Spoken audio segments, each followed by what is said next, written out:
strangers care about me and my family. I care about them. What am I gonna do? I'm gonna do something to make a difference. So when I was 17, I went out one day on Thanksgiving. It was my target for years, have enough money to feed 2 families. Most fun thing I ever did in my life, most moving. Then next year I did 4, and I didn't tell anybody what I was doing. Next year, 8. I wasn't doing it for brownie points, but after 8, I thought, shit, I could use some help. So sure enough, I went out, and what did I do? I got my friends involved, and I grew companies, and then I got 11 companies, and I built a foundation. Now, 18 years later, I'm proud to tell you, last year we fed 2 million people in 35 countries through our foundation, all during the holidays, Thanksgiving, Christmas, and all the different countries around the world. It's been fantastic. Thank you. So I don't tell you that to brag, I tell you because I'm proud of human beings because they get excited to contribute once they've had the chance to experience it and not talk about it.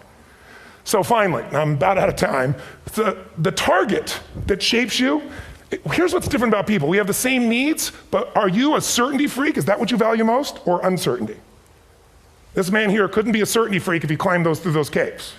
Are you driven by significance or love? We all need all 6, but whatever your lead system is tilts you in a different direction. And as you move in a direction, you have a destination or destiny.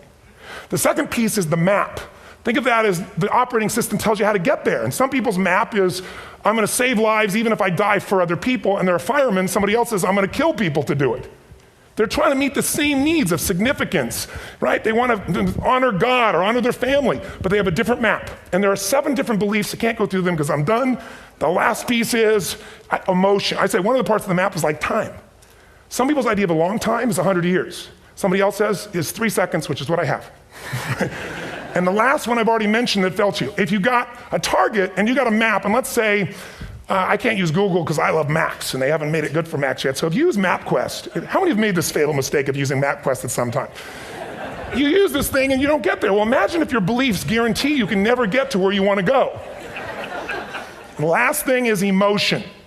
Now here's what I'll tell you about emotion.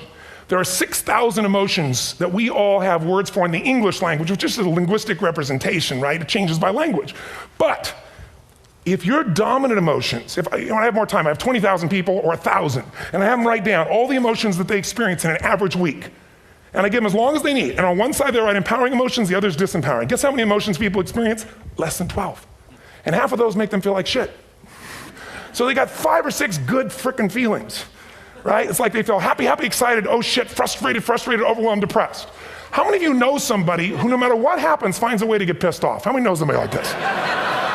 Or no matter what happens, they find a way to be happy or excited. How many know somebody like this? Come on. When 9/11 happened, and I'll finish with this, I was in Hawaii. I was with 2,000 people from 45 countries. We were translating 4 languages simultaneously for a program that I was conducting for a week. The night before was called Emotional Mastery. I got up, had no plan for this, and I said, we had all this fireworks, I do crazy shit, fun stuff. And then at the end I stopped, and I had this plan I was gonna say, but I never do what I'm gonna say. And all of a sudden I said, when do people really start to live? When they face death. And then I went through this whole thing about if you were gonna get off this island, if 9 days from now you were gonna die, who would you call, what would you say, what would you do? One woman, well that night is when 9/11 happened. One woman had come to the seminar, and when she came there, her previous boyfriend had been kidnapped and murdered. Her friend, or her new boyfriend, wanted to marry her, and she said no. He said, if you leave and go to that Hawaii thing, it's over with us. She said it's over. When I finished that night, she called him and left a message, true story, at the top of the World Trade Center where he worked, saying, honey, I love you. I just want you to know, I want to marry you. It was stupid of me. She was asleep, because it was 3 a.m. for us, when he called her back from the top and said, honey, I can't tell you what this means. He said, I don't know how to tell you this, but you give me the greatest gift, because I'm going to die. And she played the recording for us in the room. She was on Larry King later. And he said, you're probably wondering how on earth this could happen to you twice. And he said, all I can say to you is, this must be God's message to you, honey. From now on, every day, give your all, love your all. Don't let anything ever stop you. She finishes, and a man stands up and he says, I'm from Pakistan, I'm a Muslim. I'd love to hold your hand and say I'm sorry, but frankly, this is retribution. I can't tell you the rest because I'm out of time.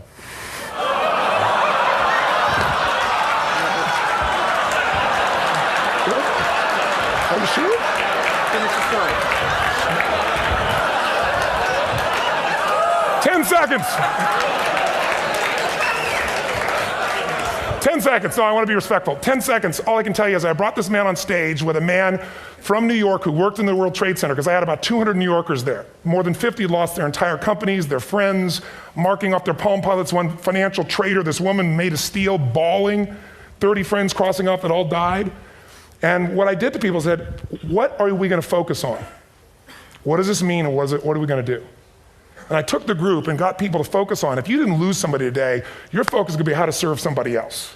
There are people, one woman got up and she was so angry and screaming and yelling. And she wasn't from New York, she's not an American, she doesn't know anybody here.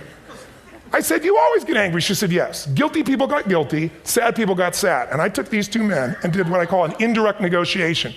Jewish man with family in the occupied territory, from New York, who would have died if he was at work that day. And this man who wanted to be a terrorist, and made it very clear. And the integration that happened is on a film, which I'll be happy to send you, so you can really see what actually happened instead of my verbalization of it. But the two of them not only came together and changed their beliefs and models of the world, but they've worked together to bring, for almost 4 years now, to various mosques and synagogues, the idea of how to create peace. And he wrote a book, which is called My Jihad, My Way of Peace. So transformation can happen. So my invitation to you is this. Explore your web, the web in here. The needs, the beliefs, the emotions that are controlling you, for two reasons. So there's more of you to give. Achieve too, we all want to do it, but I mean give, because that's what's going to fill you up. And secondly, so you can appreciate, not just understand, that's intellectual, that's mind, but appreciate what's driving other people. It's the only way our world's going to change. God bless you, thank you, I hope this will serve. Robbins.